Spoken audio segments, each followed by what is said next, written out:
तो देखें आप एक्सरसाइज 5.3 क्वेश्चन नंबर 6 एपी का क्वेश्चन है ये।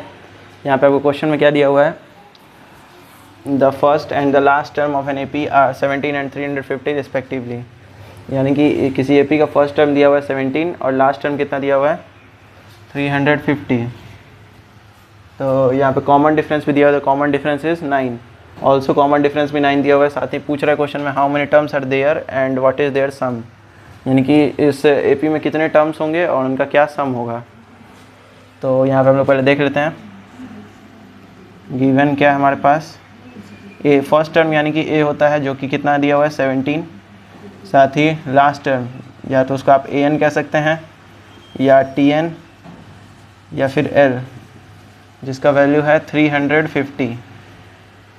साथ ही आपको d कॉमन डिफरेंस भी दिया हुआ है 9 और आपको निकालना क्या क्या है उस पर ध्यान दीजिएगा। How many terms are there का मतलब क्या होता है, हाउ मेनी टर्म्स मतलब वहाँ पे कितने टर्म्स हैं, यानी कि क्या n, आपको नंबर ऑफ टर्म्स का बात हो रहा है यहाँ पे, टर्म्स मतलब n ही होता है। साथ ही and what is their sum, what is their sum का मतलब कि जितना भी n आएगा, n का जो भी वैल्यू आएगा उसका Sn क्या होगा। मतलब अगर n का वैल्यू 10 आ रहा है तो आपको S10 का वैल्यू बताना है, n का वैल्यू 20 आ रहा है तो S20 का वैल्यू निकालना है, ठीक है, उस तरह से। तो आपके पास जो दिया हुआ है पहले उससे हम लोग चलते हैं।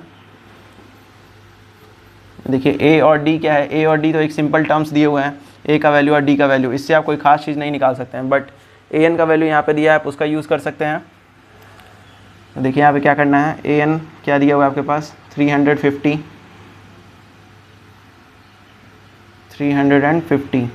आपको पता है a plus n minus 1 into D क्या होता है an हो जाता है। तो इसमें आप वैल्यू पुट कर दीजिए। आपके पास a का वैल्यू है 17, n आपको नहीं पता है, d का वैल्यू है 9 और an का वैल्यू है 350।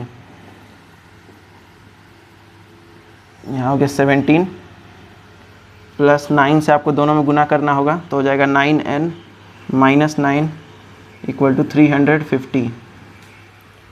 और यहाँ देख लीजिए 9n प्लस 17 में से 9 सब्ट्रैक्ट करिएगा तो 8 बचेगा। अब ये 8 उधर जाएगा तो किस में जाएगा, माइनस में, ठीक है। तो यहाँ पे हो जाएगा 9n is equal to 350 minus 8। तो 9n का वैल्यू हो गया 342, n का वैल्यू क्या होगा 342/9, क्योंकि ये 9 इधर क्या है मल्टीप्लाई में है और इक्वल टू के उधर जाएगा तो क्या किस में जाएगा, डिवाइड में। तो यहाँ से आपको n का वैल्यू मिलेगा। तो देखिए क्या ये कट रहा है इससे, हाँ, 9 3 जा 27, फिर आपका 72 बचेगा तो 9 8 जा 72। n का वैल्यू आपको क्या मिल रहा, 38।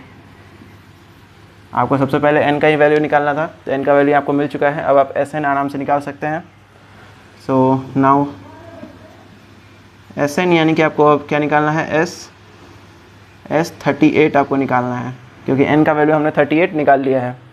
तो ये निकालने के लिए आप कौन सा फॉर्मूला यूज़ करेंगे, तो देखिए यहाँ पे n/2 a plus l equal to Sn हम लोग यूज़ कर सकते हैं, या फिर n/2 2a plus n minus 1 into D भी आप यूज़ कर सकते हैं। बट उससे थोड़ा लंबा होगा क्योंकि यहाँ पे हम लोग को l पता है और a भी पता है, तो यहाँ पे आप डायरेक्ट वैल्यू रख सकते हैं। कम मल्टीप्लिकेशन करना होगा आपको और आपको आंसर भी मिल जाएगा आराम से। देखिए यहाँ पे क्या करना है, n का वैल्यू 38 है तो 38/2 हो जाएगा, a का वैल्यू 17 और l का वैल्यू है 350 और और यहाँ पे Sn का वैल्यू क्या दिया है आपको, Sn का वैल्यू आपको निकालना है। तो यानी कि Sn इधर आप Sn ही रहने दीजिए या यहीं पर लिख लेते हैं हम लोग, Sn इक्वल टू दिस।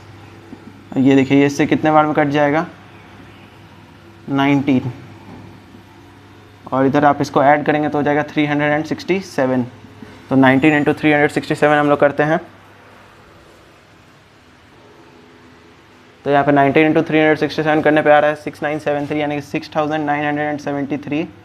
तो ये आपका Sn या फिर S38 का वैल्यू है, ठीक है। आप यहाँ S38 यूज़ कर सकते हैं, या फिर आप नीचे लिख सकते हैं हेंस, क्योंकि यहाँ पे हमने दो चीज़ों में क्वेश्चन मार्क लगाया था, तो इन दोनों का वैल्यू आपको लास्ट में बताना होगा कि क्या हो रहा है।